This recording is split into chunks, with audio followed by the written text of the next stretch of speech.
నా పిల్లల దగ్గరికి తీసుకుని వెళ్ళరా. విసలన్న అన్నాడు, అన్న ఇన్ఫెక్షన్స్ ఉంటాయి, మీరు బాగైన తర్వాత వెళ్తారు కదా, 4 రోజుల తర్వాత మీరు క్లాస్కి వెళ్తురు అన్నా. అట్లా అంటే 2 కళ్ళల్లో నీళ్లు కార్చాడు. 2 కళ్ళల్లో నీళ్లు కార్చి, రే నా పిల్లల్ని నేను చూసుకోకూడదా? నా పిల్లల్ని నేను చూడాలిరా, నా పిల్లల్ని నేను చూడాలిరా.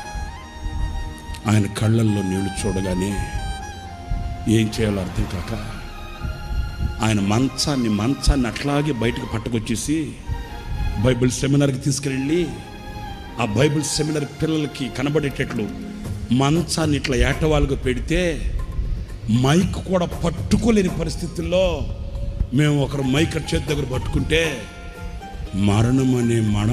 మరణమనే మంచం మీద పడుకొని కూడా తన బిడ్డల్ని కళ్ళారా చూసుకొని 30 గంట వాక్యం చెప్పడానికి.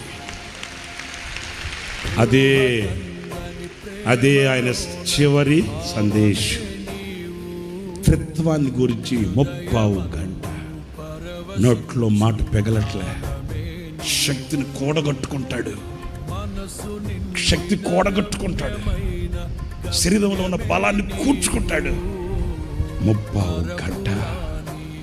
నా ప్రియులారా, ఈ చరిత్రని మీకు ఎందుకు చెప్తున్నాను? ఏదో నా ఆత్మీయ తండ్రిని పొగుడుకోవడానికి కాదు, మీ దగ్గర మన్నను పొందడానికి కాదు. మేము చూచిన పనివాడు అట్లాంటి వాడు, మా ముందున్న మాదిరి అట్లాంటి వాడు, మేము నేర్చుకున్న హితోపదేశం అట్లాంటిది.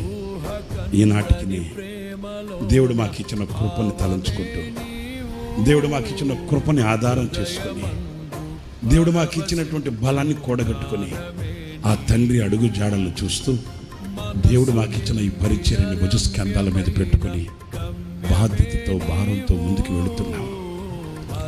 అవును, ఈ రాత్రి నేను ఈ మాటలు మీతో ఎందుకు చెప్తున్నాను?